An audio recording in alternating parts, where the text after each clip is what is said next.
Pemirsa Obsession TV, saat ini kita sedang bersama Rektor ITB, yaitu Bapak Kadarsa Suryadi. Kita akan menggali sosok Bapak Kadarsa membangun universitasnya itu. Mari kita simak wawancara yang bersama beliau. Pak, Bapak, saya melihat Bapak itu sukses untuk memimpin ITB. Bagaimana ITB itu sekarang menjadi aset bangsa ya di bidang teknologi.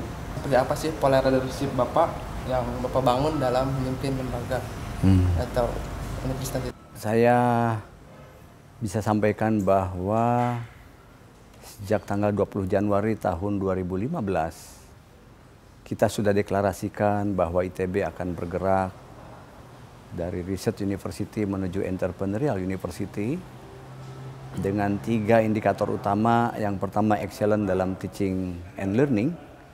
Yang kedua, excellent di dalam research. Dan yang ketiga, excellent dalam inovasi dan entrepreneurship. Nah, untuk itu prinsip yang kita tekankan bahwa Entrepreneurial University adalah universitas yang memberikan nilai tambah bukan hanya untuk kampusnya sendiri, tapi nilai tambah untuk masyarakat, bangsa, dan negara. Baik itu nilai tambah sosial maupun nilai tambah ekonomi. Nah, prinsip ini yang kita pegang, lalu kita sosialisasikan kepada semua komponen dari mulai wakil rektor, para dekan, kaprodi, kepala kelompok keahlian, sampai dengan kepala laboratorium. Nah, ini adalah bagian daripada komitmen yang kita bangun, dan alhamdulillah baik Majelis Wali Amanat ITB maupun Senat Akademik ITB semuanya mendukung. Dan yang luar biasa adalah Bapak Menteri Ristek dan Pendidikan Tinggi, Profesor Nasir beserta jajarannya sangat mendukung program ini. Oleh karena itu kami merasakan bahwa apa yang sudah kita tetapkan menuju Entrepreneurial University itu merupakan komitmen bersama yang mendapat dukungan dari semua pihak. Ini yang menyebabkan kami lebih merasa nyaman menjalankannya. Nah, untuk itu di dalam rangka excellent in teaching and learning kita jaminkan mutu kepada 2 pihak besar. Yang pertama adalah Badan Akreditasi Nasional atau BAN, dan yang kedua adalah Lembaga Akreditasi Internasional. Dari 49 program studi S1, 52 program magister, dan 27 program doktor. Dari total semuanya ada 93% yang sudah mendapatkan akreditasi A. Alhamdulillah sudah mencapai angka di atas 90.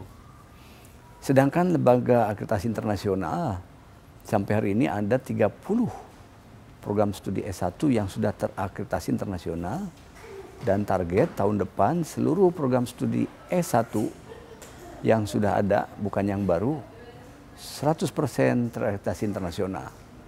Jadi dari 49 itu ada 6 yang baru. Nah, yang 43 semuanya kita targetkan harus terakreditasi internasional. Ada 3 tujuan kenapa kita ikut serta di dalam akreditasi internasional. Tujuan yang pertama adalah kita ingin supaya semua lulusan mendapat pengakuan internasional dari masyarakat global. Yang kedua, kita ingin menjalankan proses continuous improvement berstandar internasional. Dan yang ketiga, tentu kita juga ingin dari waktu ke waktu menjaga standar kualitas internasional ini. Nah, untuk indikator yang kedua, yaitu excellent dalam research, kita punya prinsip bahwa suatu negara akan maju kalau ilmu pengetahuannya berkembang. Negara akan dihormati oleh bangsa lain di dunia kalau semakin berkembang ilmunya. Siapa yang mengembangkan ilmu adalah para peneliti. Oleh karena itu, excellent in research itu menjadi key performance indicator yang kedua.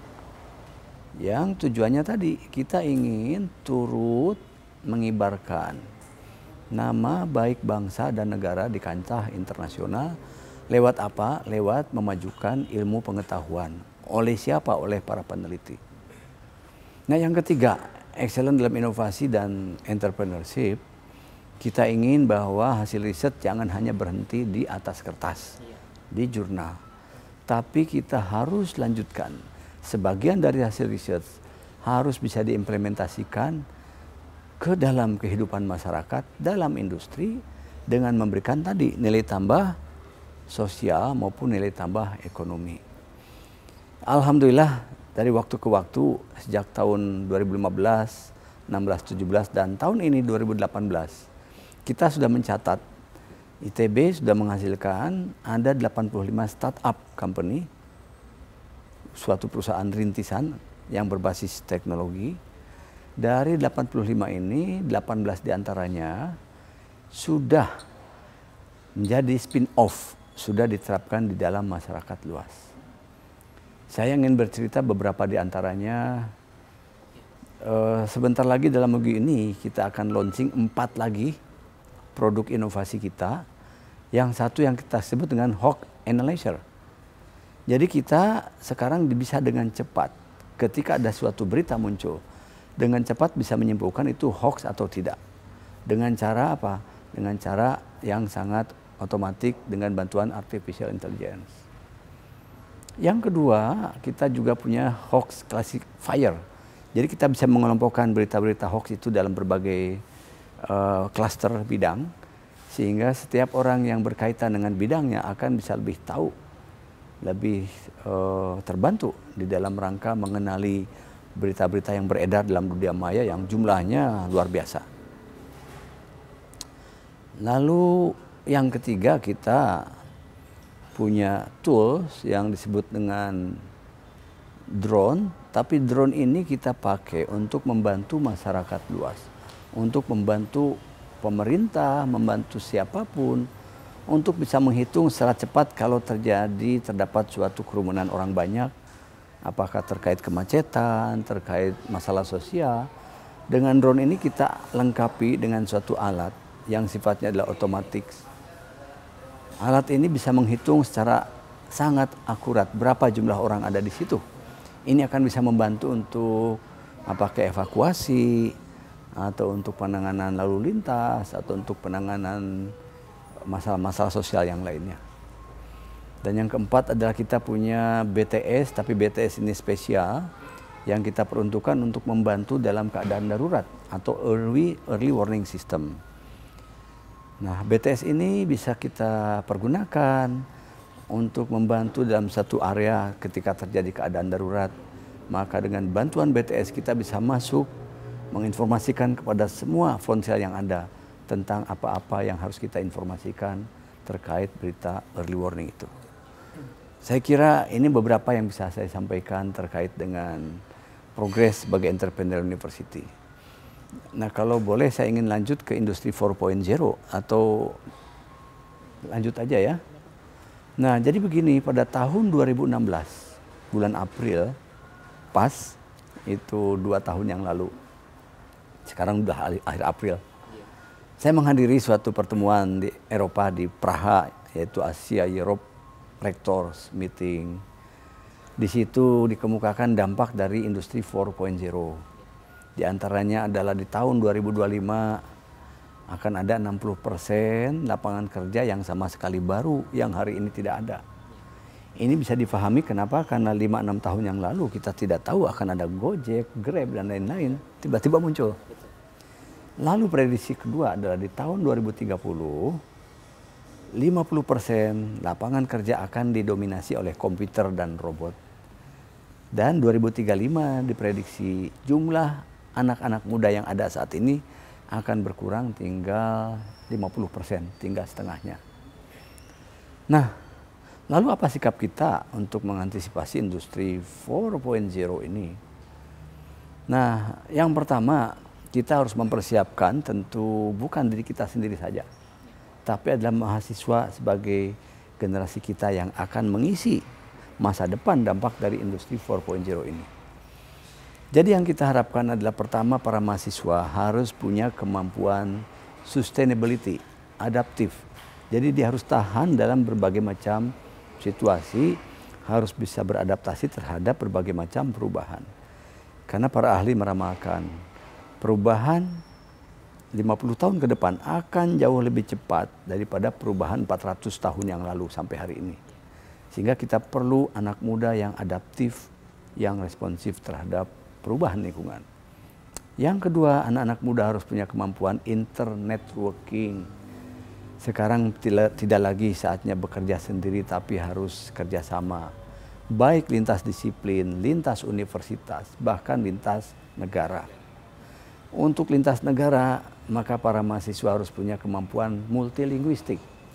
Bukan hanya bahasa Inggris, saya kira bahasa lain harus mulai dipelajari. Kenapa? Karena ini akan menjadi modal mereka dalam rangka akses kepada berbagai macam keadaan. Apalagi tahun 2035.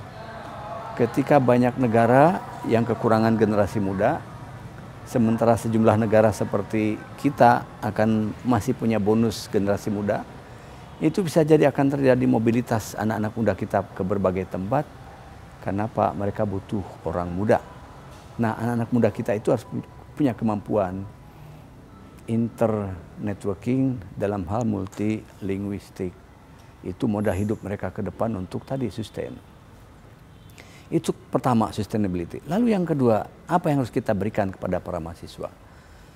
Kita mengharapkan bahwa mahasiswa di dalam program studi apapun, dalam menghadapi industri 4.0, mereka harus dapat menguasai dan menerapkan programming atau computer coding. Kenapa? Dalam disiplin ilmu apapun, ketika anak itu punya kemampuan computer programming, maka dia bisa menjual kapasitasnya lewat website, lewat aplikasi. Kenapa? Karena dia punya kemampuan programming tadi. Yang kedua, sekarang era volume data yang berlimpah. Ada big data. Maka yang kedua, anak-anak itu harus punya kemampuan analisis data atau big data analytic. Maka statistik harus mereka kuasai. Kenapa? Karena dengan kemampuan data analitik, maka mereka tidak bisa dan tidak akan dikendalikan oleh data. Tapi dialah yang mengendalikan data.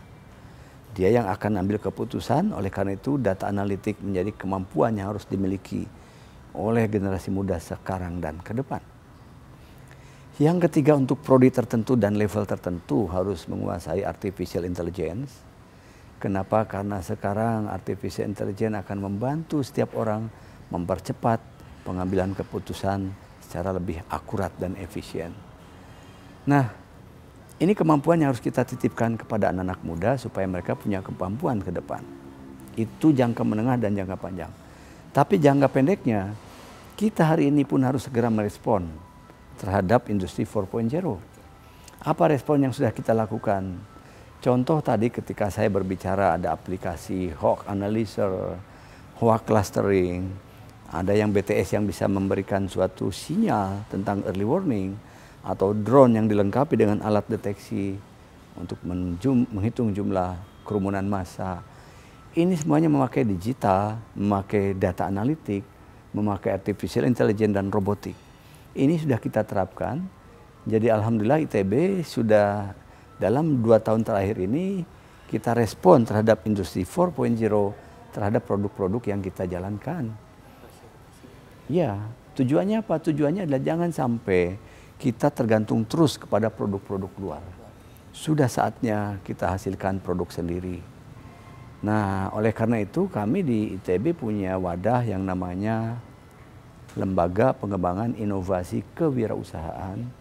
Itu yang mewadahi para inovator yang akan melakukan inovasi dan mempertemukan mereka baik dengan calon market, baik dengan industri pendukung maupun dengan calon penyandang dana. Karena kesulitan terbesar daripada startup company adalah akses ke pasar dan akses kepada penyandang dana. Nah, di Lembaga Pengembangan Inovasi Kewirausahaan inilah kita pertemukan mereka. Lalu kita juga sejak tahun 2006 sudah memiliki clustering kelompok keahlian. Ada 102 kelompok keahlian. Dari mulai kelompok keahlian teknologi informasi, komunikasi, energi, lalu kimia, lalu ilmu pengetahuan alam yang lainnya. Termasuk juga sains, lalu art design dan business management. Nah, kelompok keahlian inilah merupakan suatu andalan kami untuk bisa menjawab kepada 4.0 industry. Tapi kita jangan terlena terhadap industri 4.0 saja. Kenapa? Karena kita pun harus memperkuat disiplin ilmu yang kita miliki saat ini. Contoh, energi, semua orang butuh energi. Pangan, kesehatan, air, dan banyak yang lainnya. Kita harus perkuat itu. Jangan hanya larut dalam 4.0. 4.0 harus kita jawab, tapi apa yang kita miliki harus kita perkuat. Untuk mencetak mahasiswa yang selalu berinovasi itu, apa sih apa kebijakan yang Bapak terapkan di ITB itu? Oke, baik. Ini penting nih yang diakan oleh Mas Iqbal. Untuk urusan terkait menyiapkan mahasiswa ke depan dalam rangka 4.0 atau entrepreneurship, kita punya mata kuliah pilihan yang namanya manajemen inovasi dan kewirausahaan, itu yang pertama. Lalu yang kedua, kita punya program studi khusus yang namanya program studi kewirausahaan. Dan yang ketiga adalah kita menyelenggarakan berbagai lomba kompetisi entrepreneurship, baik yang skupnya nasional maupun kita libatkan anak-anak mahasiswa untuk lomba internasional. Supaya apa? Supaya mereka pun ketika lomba itu tujuannya bukan untuk menang sebetulnya, tapi untuk mengetahui apakah yang dia hasilkan itu juga bisa dimanfaatkan oleh orang banyak. Itu yang pertama. Yang kedua, juga untuk memberikan kesempatan kepada mahasiswa untuk tahu di tempat lain mereka melakukan apa. Karena kompetisi ini tujuannya bukan untuk menang kalah, tapi untuk maju bersama. Jadi jangan sampai juara menjadi tujuan, karena juara hanya titik sementara. Tapi lomba adalah tujuannya tadi untuk mempersiapkan, mempersilahkan untuk sama-sama maju untuk era yang lebih baik. Nah, jadi itu. Lalu yang keempat, kita ada kegiatan ekstrakurikuler.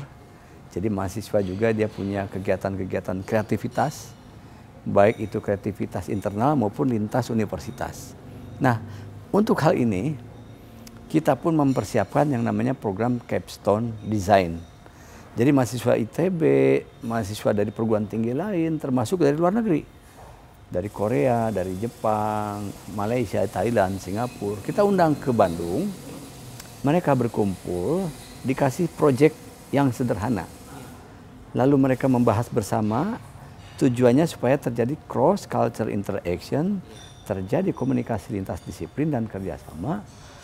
Seminggu bekerja di situ, lalu mereka pulang ke negara masing-masing, lalu bekerja dan berkomunikasi lewat dunia maya. Ketemu lagi setelah sekian bulan untuk mematangkan hasil proyeknya. Lalu nanti di akhir bulan keempat, kelima, mereka pergi bersama-sama dalam hal ini ke Korea. Di Korea dia berlomba dengan grup Capstone Design dari semua negara yang ikut. Dari Eropa, benua Amerika, benua Asia dan Australia, Afrika, semuanya berkumpul di situ diperlombakan. Dan alhamdulillah ini kebetulan, karena bukan tujuan, kebetulan sudah beberapa tahun ini grup anak-anak ITB yang kerjasama dengan beberapa negara tadi juara 1. Dia bersyukur karena bisa bersanding dengan kawan-kawannya dari negara lain. Nah ini untuk anak mahasiswa kita persiapkan itu. Bahkan banyak perusahaan-perusahaan, baik BUMN maupun swasta yang menyiapkan lomba-lomba kewirausahaan untuk mahasiswa, termasuk Pemprov. Pemprov Jabar juga kan punya program menyiapkan 1000 wirausaha baru. Kita libatkan semua.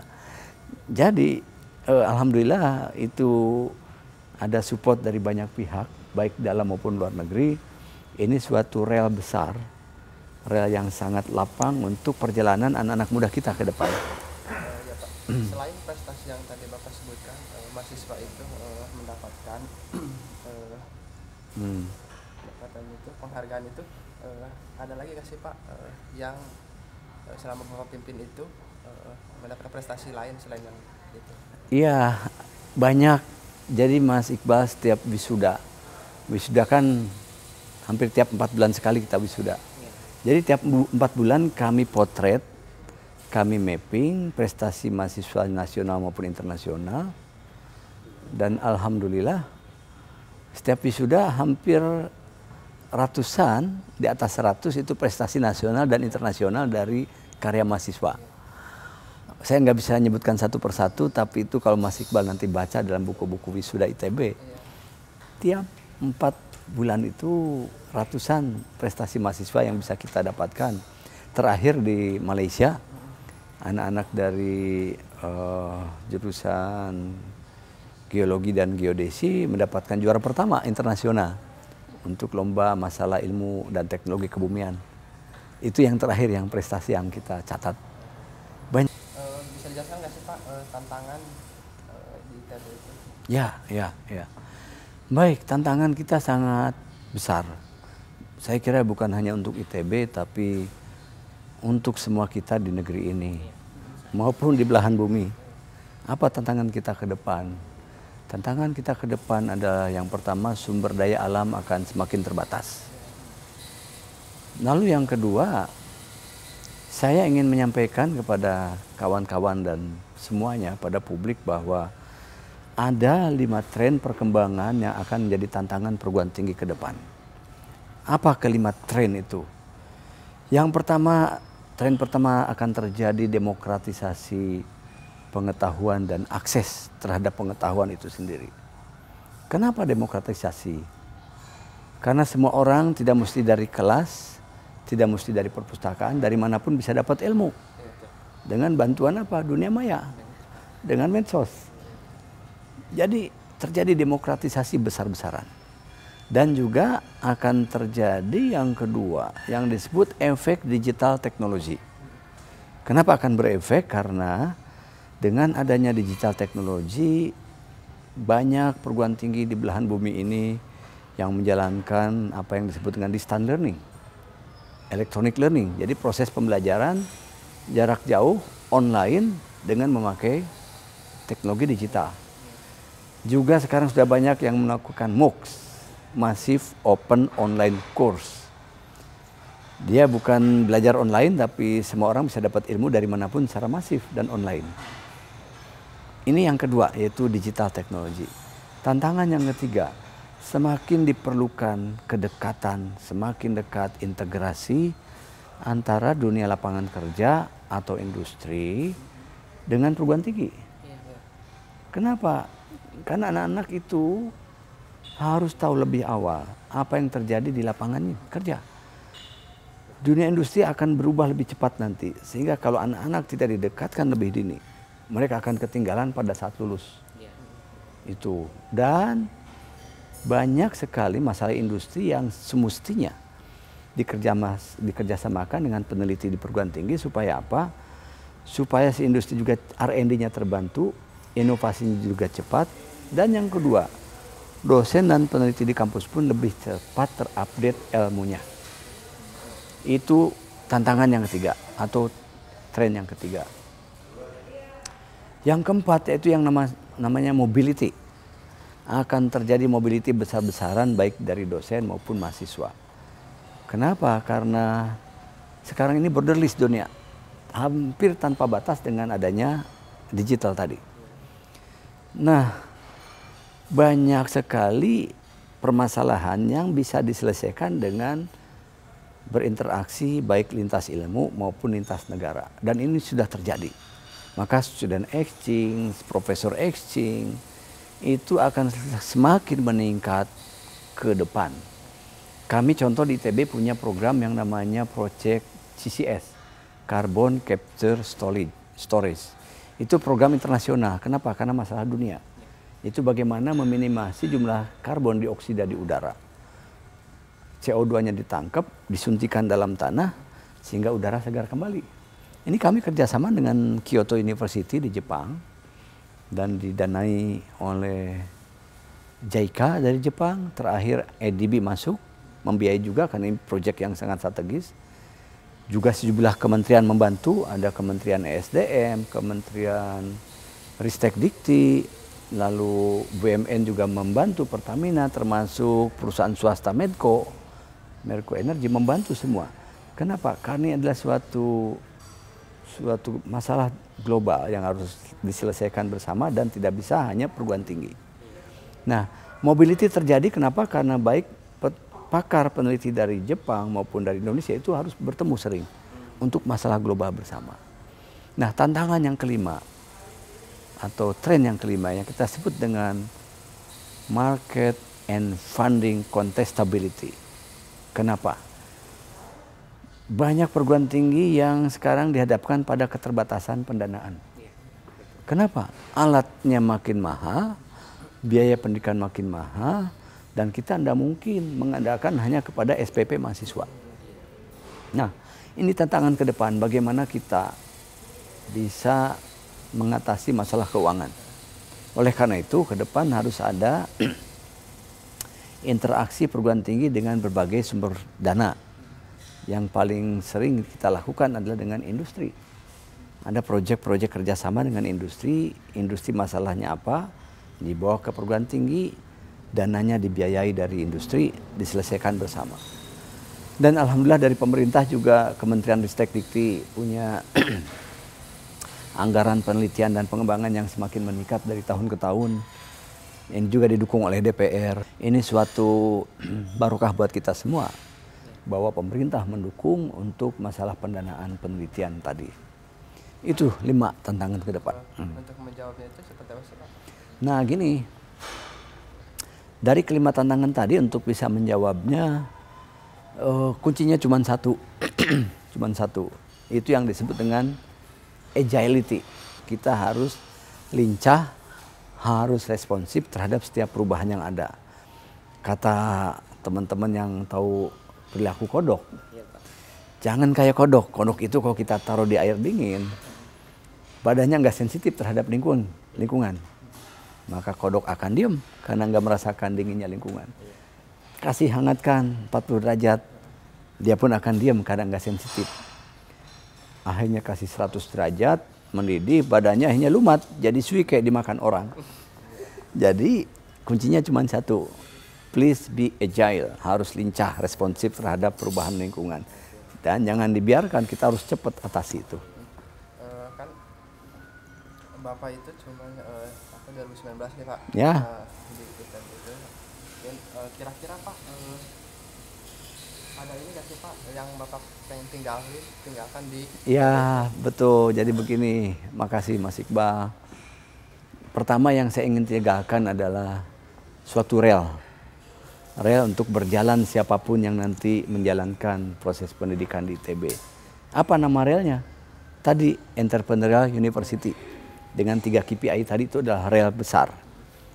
Lalu yang kedua, rel ini perlu pendukung oleh berbagai macam aktivitas maupun infrastruktur. Dan alhamdulillah minggu lalu kita sudah groundbreaking gedung Science Technology Park. Kenapa? Karena ini KPI terakhir yang saya pertaruhkan untuk Entrepreneurial University, yaitu dibangunnya Science Tech untuk melakukan spin-off company. Silahkan bergabung dalam Science Technology Park ini. Ini untuk bangsa dan negara, untuk saudara kita semuanya. Ini yang saya ingin tinggalkan. Tentu yang ketiga adalah saya ingin meninggalkan atmosfer, suatu udara Entrepreneurial University. Baik atmosfer yang tadi lintas disiplin, lintas negara, menyelesaikan masalah-masalah lokal dan global. Lalu atmosfer berikutnya adalah suatu semangat untuk menghasilkan entrepreneur. Kenapa? Karena suatu negara akan semakin cepat maju kalau negara itu memiliki entrepreneur lebih banyak. Dan yang terakhir yang saya ingin tinggalkan, untuk semuanya, bukan hanya untuk ITB, kita ingin menghasilkan semakin banyak pemimpin. Siapa itu pemimpin? Adalah mereka, orang biasa yang menghasilkan karya luar biasa. Itu yang saya ingin tinggalkan. Kira-kira pandangan Bapak bagaimana sih Pak melihat wajah perguruan tinggi di Indonesia Pak? Oke, baik. Saya kebetulan diamanati menjadi Ketua Majelis Rektor Perguruan Tinggi Negeri Indonesia. Saya juga menjadi anggota Dewan Pertimbangan Forum Rektor Indonesia, yang kalau Forum Rektor anggotanya adalah PTN dan PTS. Saya melihat bahwa alhamdulillah semakin ke sini profil perguruan tinggi di Indonesia semakin banyak kemajuan. Kenapa? Karena tadi dengan adanya majelis rektor, adanya forum rektor, terjadi suatu semangat untuk maju bersama. Kita tidak ada lagi yang membeda-bedakan PTS, PTN atau perguruan tinggi maju tidak maju. Tapi semuanya sharing lewat forum dan majelis rektor ini untuk saling tukar pengalaman, untuk saling bantu, saling sharing. Bahkan sekarang itu banyak sekali teman-teman rektor yang diundang ke tempat lain untuk berbagi pengalaman di komunitas perguruan tinggi yang lain. Ini yang saya sangat senang. Kenapa? Ada suatu atmosfer untuk maju bersama. Kalau semua perguruan tinggi maju bersama, insya Allah generasi muda akan maju bersama dan negara akan maju, makin maju. Berarti perguruan tinggi Indonesia udah ideal ya menurut saya? Sudah mendekati ideal. Sudah mendekati ideal Ya. ya? Pak, menurut Bapak tokoh pendidikan yang Bapak menginspirasi Bapak itu siapa sih Pak? Waduh, banyak sekali ya tokoh yang menginspirasi saya, banyak sekali. Jadi gini, saya kan tadi cerita, pemimpin adalah orang biasa yang menghasilkan karya luar biasa. Tentu di negeri kita banyak pemimpin, yang pemimpin yang formal, itu semuanya adalah tokoh idola saya. Nah, tapi ada tokoh idola lain yang dalam Science Entrepreneurial University. Yang pertama mungkin kita tahu di negara kita punya anak-anak muda yang menjalankan bisnis entrepreneur seperti ada Traveloka, ada Bukalapak.com, ada Tokopedia dan lain-lain. Itu idola saya. Kenapa? Karena contoh kan beberapa dari teman-teman kita ini sudah masuk unicorn. Unicorn jadi suatu bisnis startup baru muncul tapi sudah punya brand value, revenue setara lebih dari 1 miliar dolar. Itu orang biasa yang menghasilkan karya luar biasa. Kenapa? Dia bisa menghidupi, menciptakan lapangan kerja untuk orang banyak. Dia mengangkat derajat hidup orang banyak. Nah, kalau dalam level internasional, pemimpin dunia kan bukan Obama, bukan Putin. Kenapa? Karena kita balik lagi ke Entrepreneur University. Siapapun pemimpin dunia yang ada, baik presiden maupun gubernur di dunia ini, mereka tunduk sama Bill Gates, Microsoft. Ketika beliau-beliau pakai Microsoft, MS Word, pakai Excel, kata Bill Gates, kalau mau simpan file harus pijit shift, semuanya tunduk pijit shift. Tunduk itu. Kalau mau keluar dari file, pijit exit, semuanya nurut tanpa diperintah. Tapi ada suatu guidance yang otomatis dilakukan. Ini juga sama. Jadi saya ceritanya dalam Entrepreneur University bahwa mereka lah orang biasa yang menghasilkan karya luar biasa. Nah, tentu sekali lagi para pemimpin di negeri ini semuanya idola saya. Baik yang sudah selesai maupun yang sedang berjalan itu idola. Kenapa? Karena mereka pun sudah berhasil menjadi kepercayaan masyarakat banyak dan berhasil meningkatkan derajat hidup orang banyak. Harapan Bapak akademisi di tahun yang ke-73 itu gimana sih Pak? Saya harapkan akademisi itu menjalankan ketiga fungsi yang saya sebutkan tadi. Nah, memang tridharma adalah kewajiban kita semua. Pendidikan pengajaran, penelitian, pengabdian masyarakat. Tapi pengabdian masyarakat ditambah dengan inovasi dan entrepreneurship. Bukan berarti dosennya harus menjadi entrepreneur, karena dosen tugasnya dalam kampus. Tapi dia harus menghasilkan para entrepreneur baru. Karena bahaya kalau dosen jadi entrepreneur, dia akan berbisnis di luar, siapa yang ngajar nanti? Masih banyak anak-anak yang nggak bisa mengenyam pendidikan karena faktor ekonomi, gitu. Entah itu karena kesadaran dari orang tua itu. Harapan Bapak seperti apa sih Pak? Saya berangkat dari ITB dulu. ITB suatu perguruan tinggi yang punya prinsip bahwa biaya masuk ITB adalah gratis untuk yang tidak mampu. Bayar nol dia, tidak akan kita pungut apapun. Buat yang mampu silakan bayar semampunya orang tua. Kalau bayarnya 100% silakan, kalau 80% mangga, 40% silakan. Jadi kita tidak memaksa mahasiswa untuk bayar semuanya. Yang tidak mampu silakan bayar nol. Dan alhamdulillah dari pemerintah pun sudah punya program bidik misi. Yaitu anak-anak yang tidak mampu bayarnya nol, lalu dikasih 1 bulan sejumlah uang oleh pemerintah untuk membiayai mereka. Nah, kembali ke ITB, kita itu 1 tahun dalam per tahun dari 22.000 mahasiswa, kita lebih dari 10.000 beasiswa dipersiapkan. Jadi lebih dari 50% Saya kira ada 12 ribuan beasiswa yang diberikan pada mahasiswa. Kenapa? Karena alhamdulillah ketika kita berniat mulia, rezeki akan mengikuti. Ternyata ada saja apa itu BUMN, industri, perorangan yang menyiapkan bantuan beasiswa untuk anak-anak kita yang memerlukannya. Jadi menurut saya sepanjang kita berniat mulia itu akan dimudahkan dalam perjalanannya. Nah demikian pula untuk perguruan tinggi yang ada di seluruh negeri ini, mereka semua sudah terfasilitasi dengan bidik misi. Lalu Pak Menteri Ristek juga sudah menerapkan sistem UKT, uang kuliah tunggal. Yaitu ada gradasi mahasiswa yang sangat mampu boleh bayar 100% SPP, yang tidak mampu boleh 80%, 60 atau berapa persennya.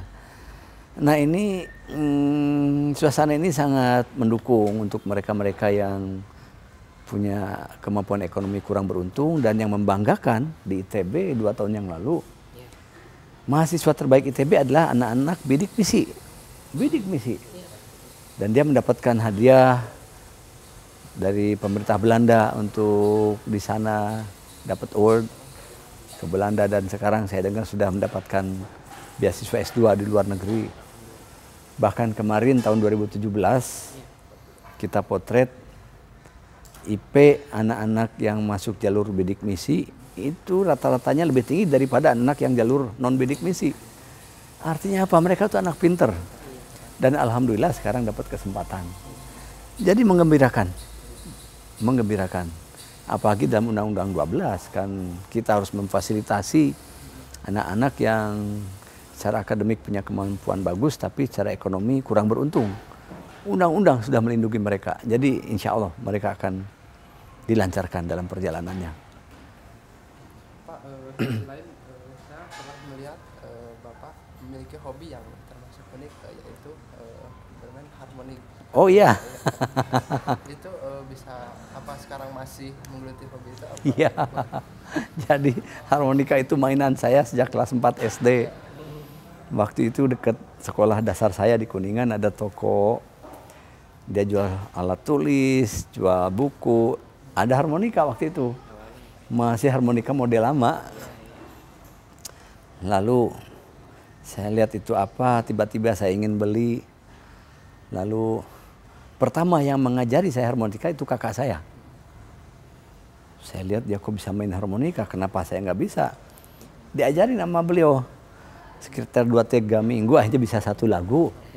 Setelah itu akhirnya saya mengapali notnya, lama-kelamaan jadi senang. Sampai sekarang alhamdulillah kadang kalau wisuda tiba-tiba iya saya diminta oleh panitia dan mahasiswa untuk menghiburnya. Udahlah, saya bilang ini hari bahagia untuk menghibur mereka, ya saya ikuti. Saya mainkan itu ya sebisanya saya, semampunya saya. Pak, mungkin Pak, untuk bagaimana sih cara Bapak mengajarkan anak-anak Bapak untuk lebih paham nilai-nilai spiritualitasnya? Iya. Gimana sih, Pak? Agama, alhamdulillah. Saya nggak tahu gimana mengajarinya, tapi mengalir saja. Ya. Tapi yang jelas,